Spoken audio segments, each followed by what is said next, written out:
केंद्र स्थान में राहु। नमस्कार, आप देख रहे हैं नक्षत्र दुनिया। और मित्रों, आज के वीडियो में हम बात करेंगे केंद्र के स्थानों में राहु के फलों के विषय में।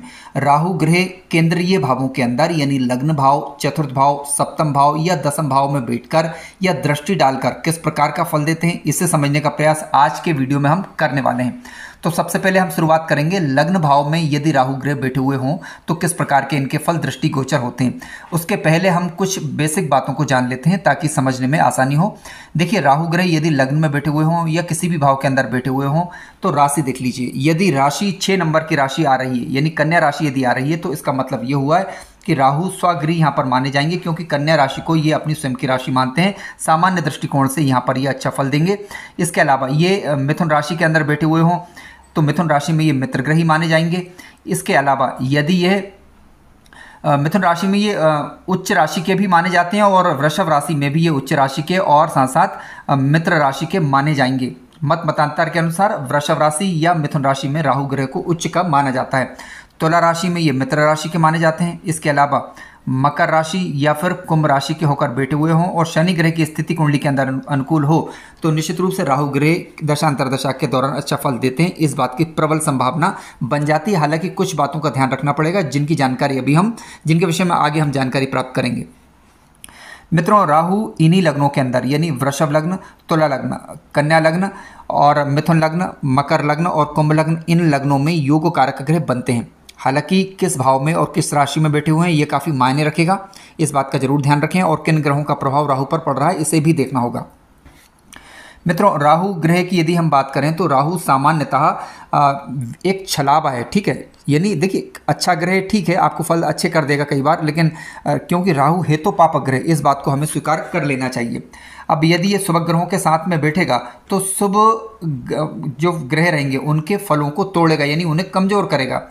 इसके विपरीत राहु ग्रह के साथ जो शुभ ग्रह बैठा हुआ यदि वह बलवान हुआ तो राहु ग्रह की अशुभता में यहाँ पर कमी आती है। परंतु इसका मतलब ये नहीं कि राहु ग्रह आपकी कुंडली में खराब फल ही देगा। देखिए, योग कारक ग्रह बनकर यदि अच्छे भावों के अंदर बैठे हुए हों तो निश्चित रूप से राहु ग्रह काफ़ी उन्नति जीवन काल के दौरान देते हैं। इसे अभी हम आगे समझने वाले हैं। एक एक भाव को में यानी लग्न, चतुर्थ, सप्तम और दसम भाव में राहु के फलों को भी जानेंगे।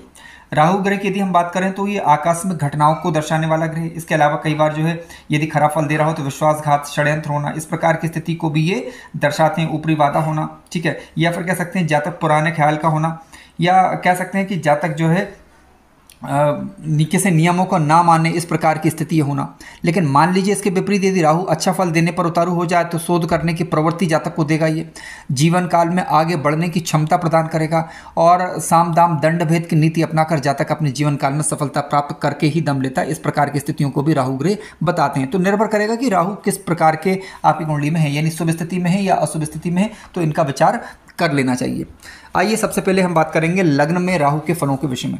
देखिए, राहु ग्रह यदि लग्न भाव के अंदर स्वगृही होकर, मित्रगृही होकर या उच्च राशि के होकर यदि बैठे हुए हों तो और शुभ ग्रहों के प्रभाव में यदि हैं तो निश्चित रूप से जातक के मन में, जातक के मस्तिष्क में एक कुछ कर गुजरने की क्षमता होती है।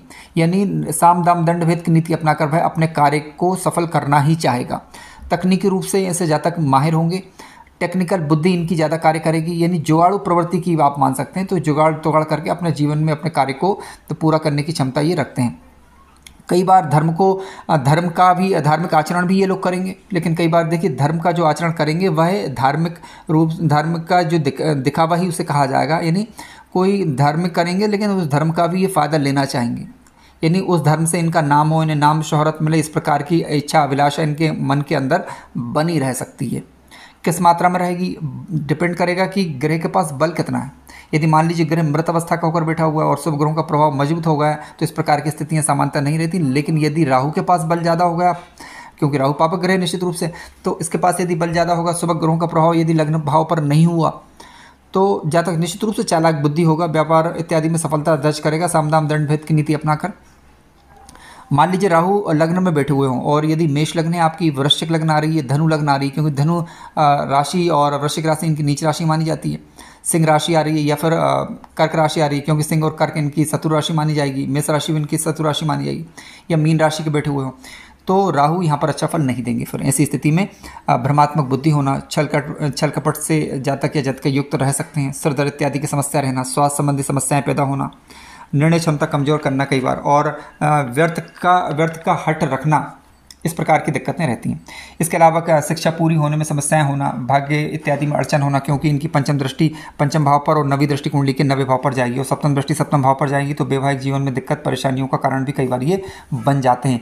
सबसे बड़ी परेशानी फिर ये होती है कि जातक किसी व्यक्ति की बातों को आसानी से स्वीकार नहीं करता, लेकिन यदि जातक या जातिका अपने इस हठ धर्मिता का यदि त्याग कर दें तो निश्चित रूप से कहीं ना कहीं फिर राहु के शुभ फल लिए जा सकते हैं। लेकिन इसके लिए यदि राहु अकारक बन रहे हों तो राहु के वेद मंत्र का जप कर सकते हैं। किसी अच्छे ज्योतिषी या पंडित जी से अपनी कुंडली का विश्लेषण करवा के उनके बताए उपाय के अनुसार उपाय करें तो निश्चित रूप से जो है आपको लाभ मिल सकता है, इस बात की संभावना बनती है। या कम से कम जो नकारात्मक प्रभाव उत्पन्न हो रहे हैं तो उनसे तो निजात मिले या उनमें कमी आए, ऐसा बिल्कुल संभव है। मित्रों, चतुर्थ भाव के अंदर यदि राहु ग्रह बैठ जाते हैं तो देखिए, चतुर्थ का राहु वैसे सामान्य दृष्टिकोण से ठीक नहीं कहा जा सकता, क्योंकि घर की सुख और शांति कहीं ना कहीं इससे बाधित होती है। आकस्मिक रूप से घटनाएं घटित होना, आकस्मिक रूप से संकट आना, इस प्रकार की स्थितियां बनती है। व्यर्थ के खर्च होना, ठीक है, जहाँ तक कई बार जो है हृदय से साफ नहीं होता। कहने का तात्पर्य है कि यदि राहु ग्रह बलवान हुआ और शुभ ग्रहों का प्रभाव नहीं हुआ यदि चतुर्थ भाव के अंदर, तो क्या कहने का तात्पर्य है कि कभी कभी जो है दूसरों के हित और अहित का ध्यान रखे बगैर कार्य करना, इस प्रकार की स्थितियां निर्मित होती हैं। चौथे का राहु सामान्य दृष्टिकोण से ठीक नहीं कहा जा सकता। अब देखिए, अष्टम भाव पर इनकी दृष्टि जाएगी तो कहीं ना कहीं कई बार तो यदि ये मान लीजिए मित्र दृष्टि यदि अष्टम भाव के ऊपर पड़ रही है तो आकस्मिक धन लाभ भी करा देता कई बार। ऐसा नहीं, क्योंकि आकस्मिकता का विचार हम अष्टम भाव से करते हैं, अष्टम भाव को ये पंचम दृष्टि से देखेंगे तो आकस्मिक धन लाभ भी कई बार होगा। लेकिन यदि ये नीच राशि की दृष्टि या शत्रु राशि की दृष्टि जा रही है तो ऐसी स्थिति में कहीं ना कहीं सावधानी बरतनी चाहिए। दसम भाव पर दृष्टि दिखाएगा राहु तो निश्चित रूप से राजनीतिक क्षेत्र में जातक को सफलता प्रदान करेगा, लेकिन यहाँ पर ये मित्र दृष्टि होनी चाहिए और राहु योग कारक ग्रह बनना चाहिए कुंडली के अंदर, ठीक है। जातक अपने विरोधियों को परास्त करने में सक्षम होगा, जातक अपने विरोधियों को कई बार तो उन्हें परेशान भी कर देगा। इस प्रकार की स्थितियाँ राहु यहाँ पर उत्पन्न कर देते हैं। राहु की जो नवी दृष्टि होगी कुंडली के 12वें घर पर जाएगी तो आप देख लीजिएगा कि राहु की 12वें घर पर यदि दृष्टि जा रही तो कानूनी मामले इत्यादि में सफलता दे सकता है। लेकिन यदि ये शत्रु राशि की दृष्टि हुई, नीच राशि की दृष्टि हुई तो हम इससे अच्छे फल की उम्मीद नहीं कर सकते। ऐसी स्थिति में फिर सावधानी बरतना जरूरी होता है। राहु यदि पीड़ादायक ग्रह यदि आपकी कुंडली के अंदर बन रहे हों तो राहु से संबंधित वस्तुओं का दान किया जा सकता है। मित्रों, चौथे भाव में राहु कई बार जो है माता पिता के लिए कष्टप्रद हो सकता है, या कई बार कह सकते हैं कि व्यवसाय में या फिर नौकरी में अस्थिरता देता है, अनावश्यक खर्च कराता है और समाज में मान सम्मान की हानि का भी कई बार कारण बन सकता है यदि शुभ ग्रहों के प्रभाव में राहु यहाँ पर नहीं आ रहा हो तो। अब मान लीजिए कि किसी के राहु पर यदि गुरु की दृष्टि पड़ जाए, गुरु मजबूत होकर बैठे हुए हैं कुंडली में और राहु कमजोर पड़ जाए तो जो बातें कही इसमें कहीं ना कहीं कमी देखने को मिलती है। अब फल कब दृष्टिगोचर होते हैं? जब राहु की महादशा या राहु की अंतरदशा आती है तब फल दृष्टिगोचर होते हैं। देखिए, और शिक्षा इत्यादि के दौरान यदि राहु की दशा अंतरदशा आती है तो निश्चित रूप से कहीं ना कहीं शिक्षा में व्यवधान या जो भी कार्य कर रहे हों उसमें कहीं ना कहीं अड़चन का सामना करना पड़ता है, ऐसा देखा गया है। यदि कारक ग्रह बनकर बैठे हुए हों तो उतनी दिक्कतें नहीं होती, लेकिन अकारक ग्रह बनकर बैठे हुए हों और पीड़ादायक बन रहे हों तब परेशानियां ज़्यादा होती हैं, ठीक है। तो जरूर नहीं कि हर एक कुंडली में एक जैसा प्रभाव मिले, निर्भर करेगा कि उसका लग्नेश की उस कुंडली में लग्नेश की स्थिति क्या है, लग्न भाव पर किन ग्रहों का प्रभाव है, राहु के पास बल कितना है, कौन से ग्रह से युत है या नहीं है, ये चीज़ें देखनी पड़ेंगी। मित्रों, सप्तम भाव की यदि हम बात करें तो सप्तम भाव दाम्पत्य जीवन का भाव है, ठीक है, पार्टनरशिप का भाव है, साझेदारी का भाव है यहाँ पर। और कहीं ना कहीं जो है दाम्पत्य सुख का भाव होने के कारण राहु का यहाँ बैठना सामान्यतः ठीक नहीं माना जा सकता, क्योंकि दाम्पत्य जीवन में कहीं ना कहीं कलह या लड़ाई झगड़े वाली स्थिति को उत्पन्न करता है, ऐसा देखा गया है। अब लेकिन आप सारी बातें विचारनी होगी, आपको देखना होगा कि सप्तम भाव पर किन ग्रहों का प्रभाव है, सप्तमेश कहाँ बैठा हुआ है, तो ये चीज़ें देखनी होगी। मान लीजिए सप्तमेश अपने घर में बैठा हुआ है, सप्तम भाव पर शुभ ग्रहों का प्रभाव आ रहा है और राहु कमजोर पड़ रहा है, तो इस प्रकार ज़्यादा परेशानी नहीं होती, हल्की फुल्की समस्या रहती है, लेकिन ज़्यादा समस्याएं फिर नहीं होती। यदि दिक्कत हो तो फिर आप नवमास कुंडली भी देखेंगे, नवमास में का जो सप्तमेश ग्रह बन रहा है वह कहाँ है और लग्नेश कहाँ है, ठीक है। यानी लग्न कुंडली के अंदर यदि कोई समस्या उत्पन्न होती दिखे तो नवमास कुंडली पर विचार जरूर करना चाहिए। बात कर रहे हैं हम लग्न कुंडली की हिसाब से, तो देखिए सप्तम भाव के अंदर जब राहु बैठेगा तो अपने पंचम दृष्टि से लाभ भाव को देखेगा और नवी दृष्टि से कुंडली के तीसरे भाव को देखेगा। पंचम दृष्टि से एकादश भाव को और अपनी नवी दृष्टि से तीसरे भाव को देखेगा, तो जिसके कारण लाभ के रास्ते कई बार खोलेगा यदि मित्र दृष्टि पड़ रही हो। बड़े भाई बहनों के साथ संबंधों में दिक्कतें आ सकती हैं हालांकि, और लग्न पर दृष्टि दिखाएगा राहु सप्तम दृष्टि से, तो कहीं ना कहीं ये जातक अपनी बुद्धि का भरपूर इस्तेमाल ना कर पाए कई बार, ठीक है, सुनी सुनी बातों पर विश्वास कर ले, ठीक है, निर्णय क्षमता कमज़ोर पड़ जाए। और तीसरे घर पर दृष्टि दिखाएगा, जो नवी दृष्टि जाएगी तो उससे जातक को ये पराक्रमी बनाएगा, ठीक है, लेकिन कई बार जो है भाइयों के साथ मतभेद का कारण भी बन सकता है। ये एक पहली नज़र में ऐसा मालूम पड़ता है। अब सारी बातें कैसे विचारेंगे, देखिए जैसे तीसरे भाव का स्वामी ग्रह यदि मजबूत हो, तीसरे भाव के अंदर ही बैठा हुआ, उस पर शुभ ग्रहों का प्रभाव भी जा रहा हो, तो राहु फिर ज़्यादा दिक्कतें उत्पन्न नहीं कर सकता, परेशानी उत्पन्न करेगा लेकिन हल्की फुल्की, ठीक है। लेकिन मान लीजिए तृतीय कमज़ोर पड़ गया, मंगल की स्थिति कुंडली में खराब हो गई और तृतीय भाव पर किसी अन्य शुभ अशुभ ग्रह का प्रभाव पड़ जाए तो परिस्थितियाँ ज़्यादा खराब होंगी। उसी तरीके से एकादश भाव पर जब राहु दृष्टि दिखा रहा है तो एकादश भाव के स्वामी की स्थिति यदि कुंडली में मजबूत हो, एकादश भाव पर शुभ ग्रहों का प्रभाव ज़्यादा हो, तो परेशानी है, फिर राहु अपनी दशांतर दशा में हल्की फुल्की उत्पन्न कर सकता है। लेकिन यदि मान लीजिए कि एकादश भाव का स्वामी कमज़ोर पड़ जाए और किसी अन्य पापक ग्रह का प्रभाव भी एकादश भाव पर पड़ जाए, तो जो कार्य पूरा कर रहा है वह कोई भी कार्य में संलग्न हो उस समय, तो समय विशेष के अंदर तो दिक्कतों का सामना उसे फिर करना पड़ सकता है, यानी अड़चनें आ सकती हैं। ऐसी स्थिति में राहु से संबंधित वस्तुओं का दान किसी अच्छे ज्योतिषी या पंडित जी से सलाह लेने के बाद कर सकते हैं, या उनके बताए उपाय के अनुसार उपाय कर सकते हैं। कई लोगों ने पूर्व के वीडियो में ये शिकायत की है कि आप जो है उपाय नहीं बताते। देखिए किसी भी ग्रह का उपाय करने से पहले सारी स्थितियां जांच लेनी अनिवार्य है। वैसे वेद मंत्र या बीज मंत्र का जप करने में कोई बुराई नहीं है, आप कर सकते हैं, लेकिन किसी वस्तु का दान करना हो, कोई विशेष उपाय करना हो तो उसके लिए कुंडली विश्लेषण जरूरी है, क्योंकि एक ग्रह के आधार पर उसके उपाय पूरी तरीके से नहीं बताए जा सकते, क्योंकि अन्य ग्रहों का प्रभाव भी जांचना जरूरी होता है। और ये भी देखना होगा ना कि कुंडली में राहु आपके योग कारक बन रहा है या नहीं बन रहा है। देखिए राहु यदि कुंडली के दसम भाव के अंदर यदि बैठ जाए, तो दसम का राहु यदि मित्रगृही होकर, स्वराशि का होकर या उच्च राशि का होकर बैठा हुआ है।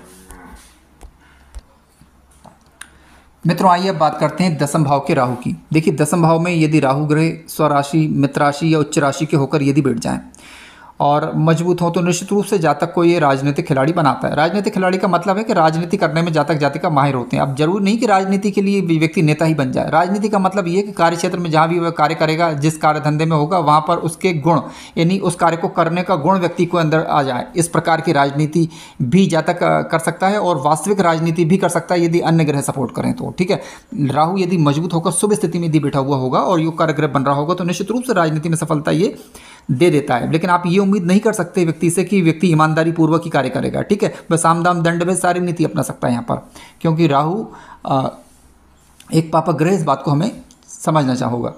देखिए इसके अलावा राहु तकनीकी क्षेत्रों में सफलता देता है। यहाँ पर कई बार यदि योग कारक ग्रह बन रहा हो तो विदेशी क्षेत्रों से भी या विदेशी स्रोतों से भी कई बार जातक जातिका लाभ कमा पाते हैं। हालांकि माता पिता के साथ कई बार मतभेद की स्थिति करा सकता है और विरोधियों को हराने वाला ऐसा जातक होगा, क्योंकि अपनी नवी दृष्टि से कुंडली के छठे भाव को ये देखेगा। लेकिन अब ध्यान रखें कि ये दृष्टियाँ काफ़ी महत्वपूर्ण हैं। दृष्टियाँ जैसे कि पंचम दृष्टि राहु धन भाव पर दिखाएगा, यदि नीच राशि शत्रु राशि की दृष्टि हुई तो धन हानि कराएगा, और यदि मित्र राशि उच्च राशि की दृष्टि हुई तो धन लाभ कराएगा। उसी प्रकार से यदि राहु की सप्तम दृष्टि चतुर्थ भाव पर जा रही, मित्र दृष्टि जा रही है तो भूमि भवन इत्यादि के क्षेत्रों में लाभ देगा। यदि शत्रु दृष्टि या नीच राशि की दृष्टि जा रही तो माता पिता के साथ जो है मतभेद की स्थिति उत्पन्न करेगा।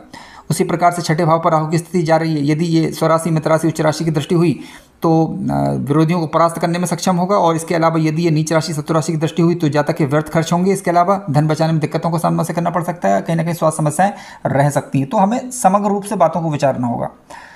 इसके अलावा मान लीजिए कि दसम भाव के अंदर यदि किसी जातक या जातिका के दसम भाव के अंदर यदि राहु ग्रह बैठे हुए हैं, दसम भाव के अंदर बैठा हुआ राहु, देखिए कार्य क्षेत्र के हिसाब से तो ठीक है, काम धंधों के हिसाब से ठीक है, बशर्ते शुभ स्थिति में हो। लेकिन यदि अशुभ स्थिति में आ जाए तो कई बार काम धंधों में अड़चन उत्पन्न करना, या फिर कह सकते हैं कि जिस क्षेत्र में काम कर रहा है वहाँ पर मान अपमान बने रहना, इस प्रकार की स्थितियाँ रह सकती हैं। मित्रों राहु से संबंधित किसी प्रकार की परेशानी हो तो भगवान श्री गणेश की आराधना किसी भी रूप में करें तो निश्चित रूप से राहु के नकारात्मक प्रभाव जो है कम होने लगते हैं। कार्यक्रम ज्ञानवर्धक लगा हो तो लाइक करें, चैनल पर नए हो तो सब्सक्राइब भी करें। धन्यवाद।